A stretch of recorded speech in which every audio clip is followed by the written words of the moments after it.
another beautiful day here in Montana.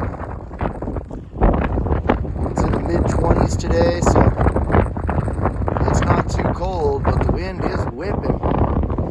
Finally got some timber posts up.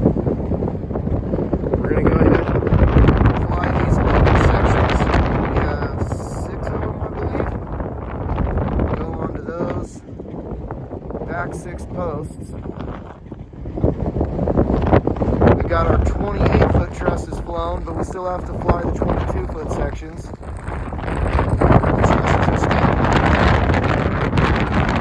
These 3 big timber frame bents are the first 3 here at the beginning of the house. The square one, and then these 2 with the big diagonal webbings.